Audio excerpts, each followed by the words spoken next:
than it has been on my way out this morning. It's 7:30 at 7:45 right now, and it is more daylight than it has been. That's good. Also, it's good. Fishing has improved, I would say, by quite a bit. Now, I'm not saying I'm on a big pattern now, but even over the weekend when it was so busy out here, I had many more good reports of fish being caught. So I'm just going out and checking out. I took yesterday off. This is Monday. So I took Sunday off and just did some other stuff. And actually, we went out on the lake and found a new way across this huge crack, which I'll show you in a second because I'm coming up to it now. But good news if you're a Lake of the Woods fisherman, stick around and see this video this morning because there's probably some really, really good news. Many miles long, and it keeps everyone, heck, inside of 18 feet of water. Now you see there's a lot of houses out there. The road operators do a great job of making sure you can get across on their lake roads. But this is non-stop. And you can see, I don't know if you're going to see one now, but you can see where places where snowmobiles used to go across, but don't anymore. Their tracks go straight up into the air. Maybe we've got one coming here I can show you. Yeah, there is one right there. Right here is one. You can see the track leading right to that. On the other side of that is water. It's overflow water, but it's still, and it might be froze a little bit this morning. Very warm. Heck, it's got to be 20 degrees already this morning. It's going to get higher than that. But this crack is endless. All right, the only thing you can do is find a place like that right there where it's low, and you can see some snowmobiles have gone across here. This is the spot I was telling you about. I'm going to go take a look at this. You can see, here's the tracks, all right? They came up this way, and they used to go right across here, and there was a lot of them. And that pushed up one day, and that was the end of crossing here with a snowmobile. With a snowmobile, you can get around. You get across this crack pretty easy if you follow it and use some common sense.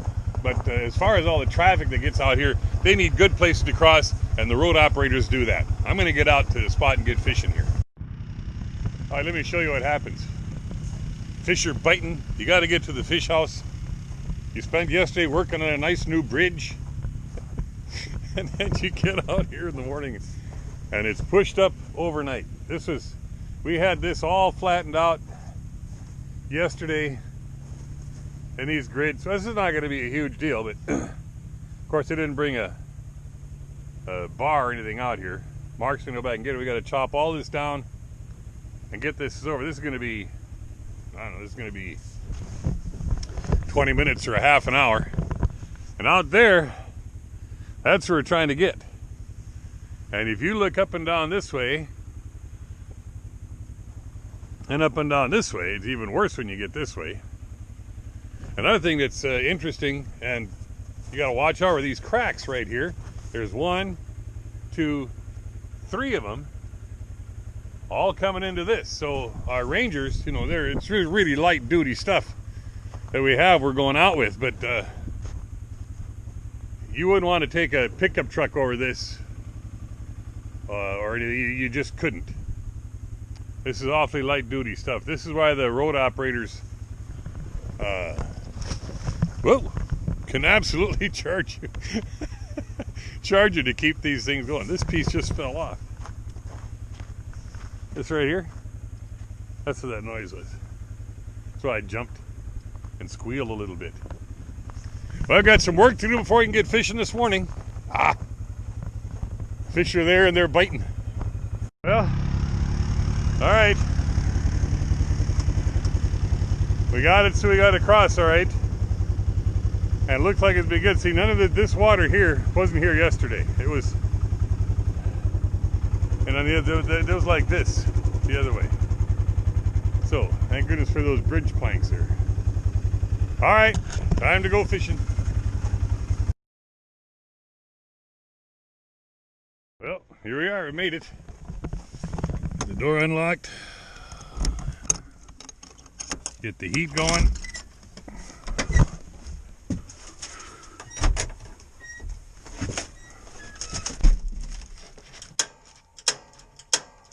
4, 5, 6. Oh, 7. It's usually 6 that it goes on. Get that up to medium. Check my holes here, see how frozen they are. I'll hit with the auger. Just getting that first bait down. The little white tungsten glow jig. I'm going to keep that about a foot off the bottom. When I turned the depth finder, there was a fish swimming through right away. Many days. Come out of there. Yeah, this must be the one I'm using. Little glow devil jigging spoon. So old that it doesn't glow anymore. I've had this, could be 15 years pretty easy.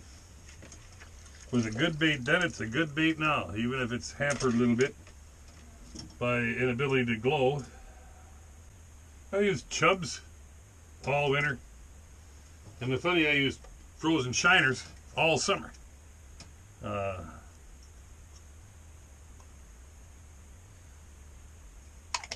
So I'm a big believer in frozen shiners in the summertime, but I don't know, in the wintertime,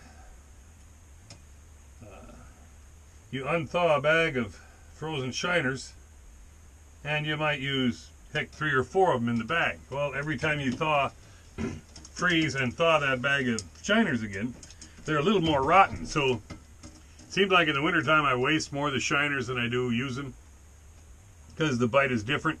I'm fishing by myself. I don't have 2 or 3 people with me to use those minnows up. So it just works better to use chubs. I don't know if there's a huge difference either way. In the summertime, those frozen shiners are the convenient way to go.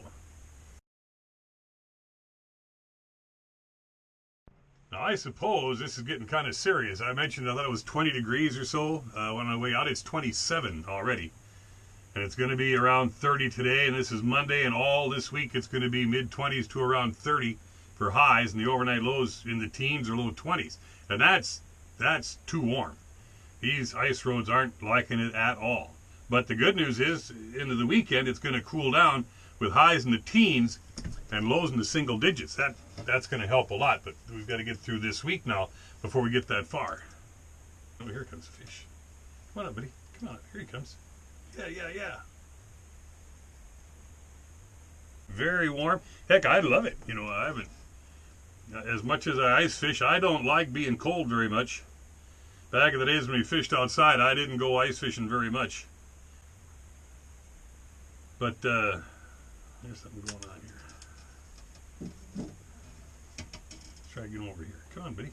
Come on. Here he comes again. I'm going to go through all this work for a little fish, but it's the first one of the day. So, I'm happy it's been warm, but it's causing some other problems. Not as many problems as if it was 30 below zero every day, which isn't odd for January at all. Very nice weather. I'm saving a lot of money on propane. Well, what are you doing here? Well, I give up. This is not a small fish. It might be a tullibee, but he's not giving up.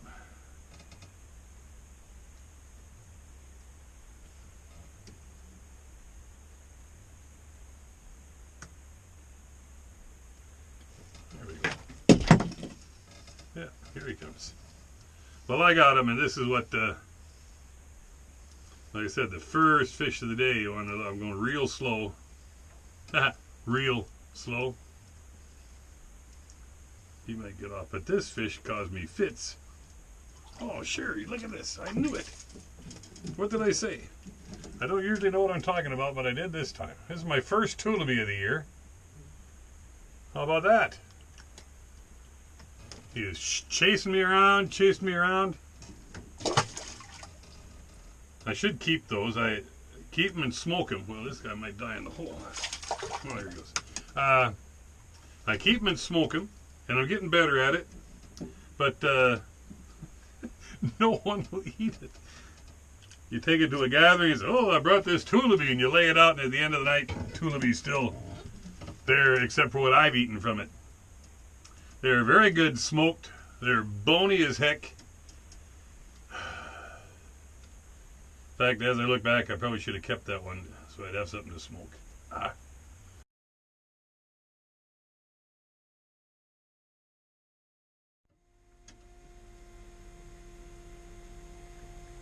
Well, I just got this guy right here.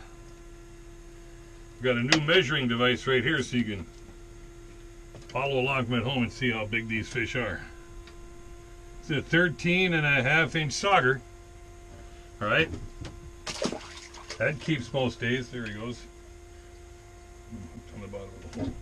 Yeah, I caught that one. I think it was probably that big as I didn't shoot the video on that one, but as he came up and I was reeling pretty slow, the closer he got to the top, the harder he was pulling. So sorry I missed that one, but one of the greatest fish in the world. But heck, that's you're coming up with some buddies. You want to keep some fish for a fish fry. That's a good one to keep. Hadn't been a lot of fish around yet, but there's another one now. Doesn't look like he's huge. See if I can get him interested. Oh, he just went back to the bottom. All right, come on back up then, bud.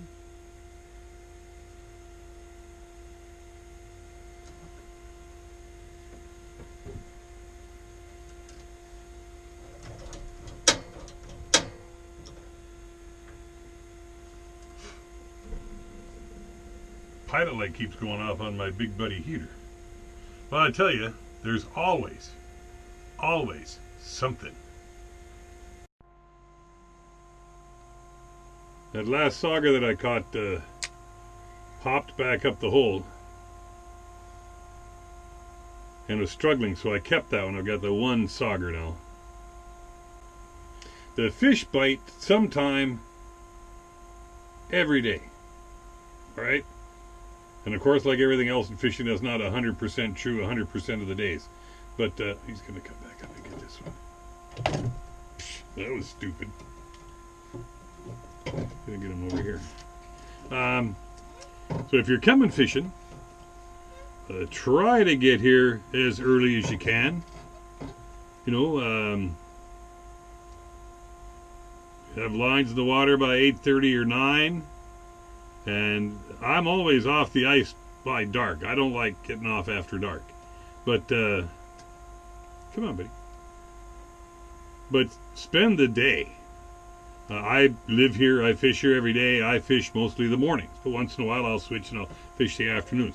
For the amount of fish I can have, I don't need to be out here all day every day.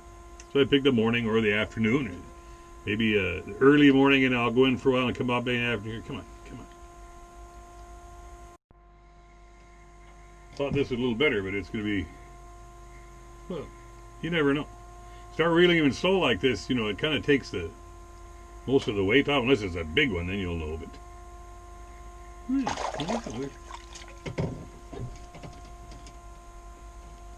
this is a nice keeper sauger here.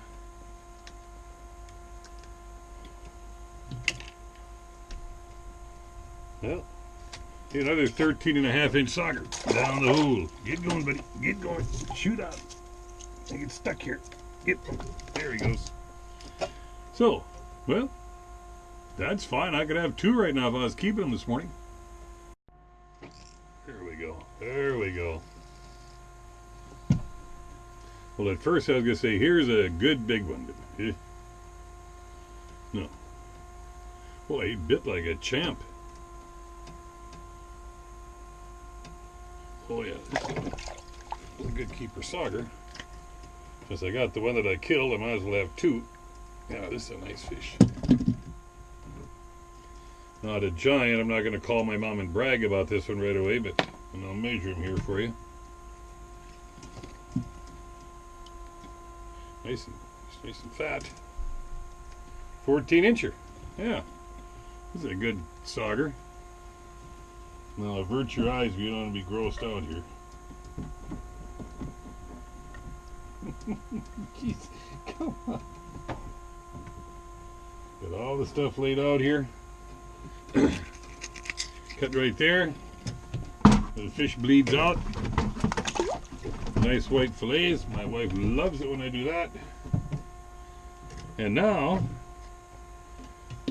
there's two.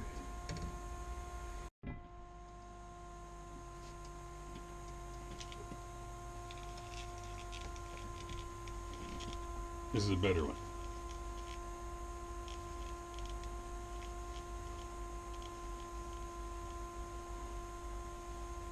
He was a better one. What's going on here? Oh yeah, oh yeah.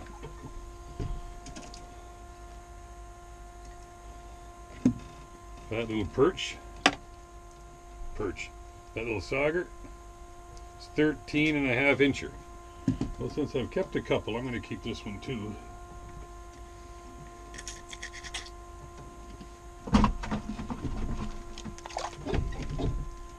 Still working fish here pretty steady.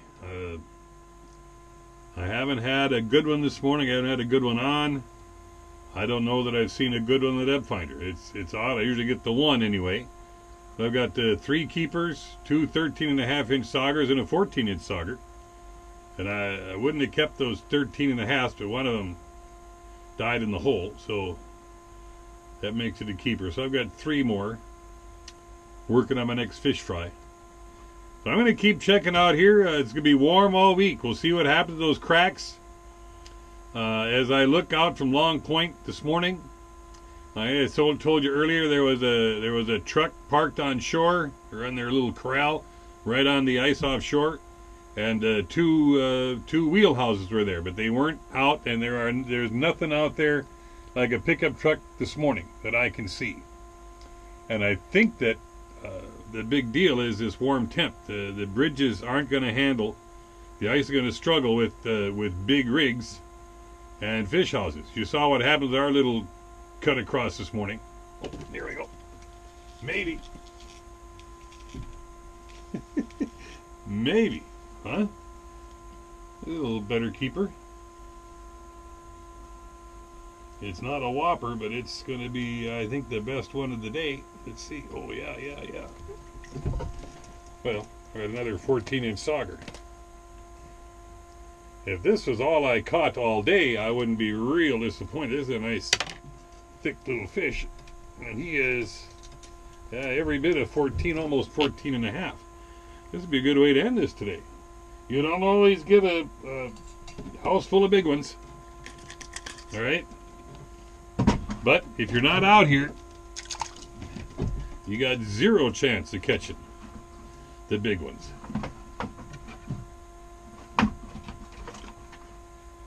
So there we go. That's what this morning's like. I'll let you know later in the week as we get towards the weekend here at Long Point. Anyway, see how houses are doing, and I'll wheelhouses are doing in trucks on the lake. And I'll keep an eye on everybody else's Facebook page, and I'll update you as we get closer to the upcoming weekend. So anyway, this is what it's like. This is what it's been like. And like I said, if I catch 4 fish this morning and bitch about it, you know, what am I expecting? So I'm Lake of the Woods. I'm Kurt Quinnell. We'll see you soon out here on the ice, all right? Oh, yeah? All right, just heading back in now, and here's our old crossing, all right? If we had another one of these babies, we could get across here pretty good. But we went on this crack for a long time, but look how much water's on this side of it. This thing's got to be 16 feet long. And now it would start here and get across to the dry on the other side. These little deals here work good, but they're not long enough for this. This is why we moved to that other spot. And by the way, coming back in, that first spot had pushed up about 6 inches or a foot on the way in, so we kind of teeter-tottered over it. But this is what happens when the weather gets warm and stays warm.